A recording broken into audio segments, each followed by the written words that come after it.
My name is Roland Augustine, and I'm a partner in Luring Augustine Gallery, which was founded in 1985 with my partner Lawrence Luring. The gallery has three principal missions, which is first of all the representation of artists. We represent about 28 artists internationally, in addition to the fact that we have a traditional business of buying and selling art on the secondary market or on the primary market.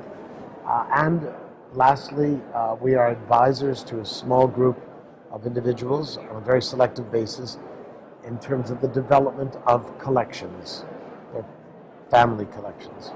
Secondary markets happen. We are active in the secondary markets, but the primary market is what we're really involved with. But sometimes some of our artists their work becomes more valuable, it starts being traded, and of course we're involved in those markets, and we need to keep informed about them, and primary, secondary, but we're really devoted to primary market.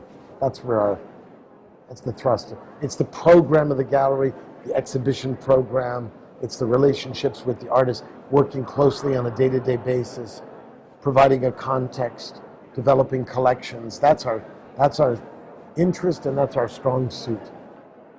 Spend 1 year going to museums and galleries, not buying a single thing. I'm a dealer saying don't buy anything, right? Seems ironic, but it's the way, I think the best way people can get acclimated to art galleries and really look at art and decide what they are interested in. Go to museums. Stop and ask yourself what it is about a certain work of art that really inspires you or that's really important to you.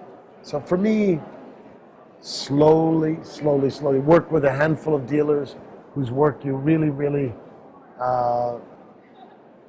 whose artists you really respect, and develop it from there.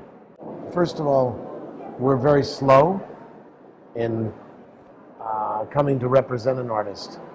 We take a great deal of time and discussion about any artist that we might consider representing, because we take the relationships so very seriously that even though we might have the opportunity to show an artist who we think might be commercially very successful, that isn't the raison d'etre for us to represent an artist.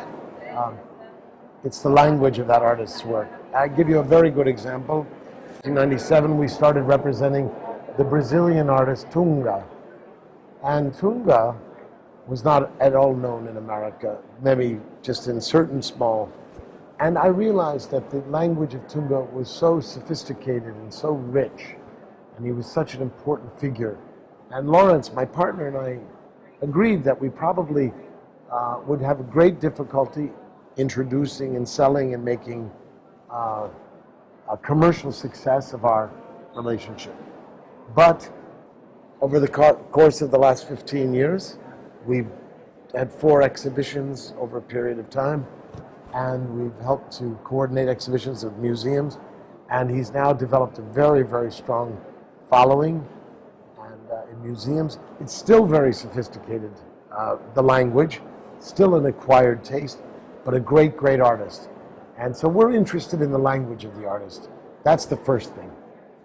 It's not whether we can sell it, it's really whether it makes sense in the context of the artist that we show. Philip Taft, painter who made this, is the same generation as Christopher Wool. They are huge admirers of one another, and there's a certain relationship to their work in terms of abstraction that makes sense. Reinhard Mucha, who's another artist that we've shown since the very beginning. Very sophisticated, very, very important artist from Germany. Again, doesn't make a lot of work. It's not made for the market. It's made because it's important work for the artists. And that's what we value the most. And that's what governs our decisions to take on an artist. Well, in some instances, in exceptional instances, we work closely with other galleries. Good example is the gallery in Reykjavik, Iceland, Gallery I8, who represent, together with us, the work of Ragnar Kjartansson, the Icelandic artist. And that works out very well. So we have discussions as to what they might show at Basel that would be complementary to what we show. And it's a very collegial working relationship. That's the best possible situation. On the other hand, there are galleries that compete with us because we might have some artists who are particularly well known and have very strong markets, and everyone wants to get involved. It's more difficult, more challenging. Well, the art market has changed. The art world has changed a lot. People now don't really look at art in the same way they used to look at art. So the language has been marginalized.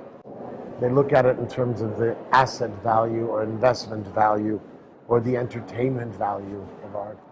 But this is a part of the culture at large, of the cultural community now. What sells, you know? And I think it's understandable when the market grows to the degree that it has, when paintings start selling for millions of dollars, that everyone wants to make a profit. Many people do.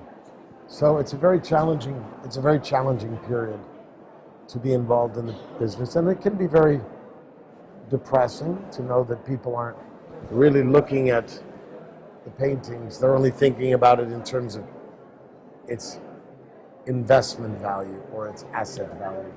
For me, this is very depressing.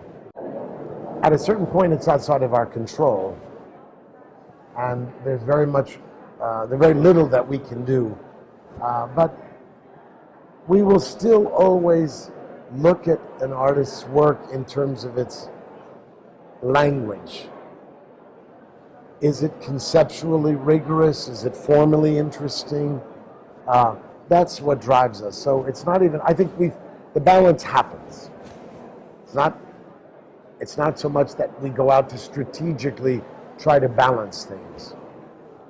We go after what we're really, really, really driven to in terms of our belief in the development of the language of contemporary art. That's what's important.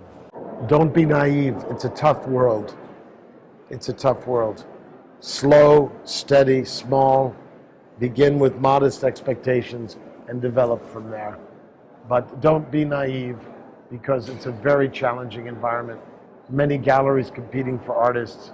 You have to be very, very, very careful. Get good advice from other galleries.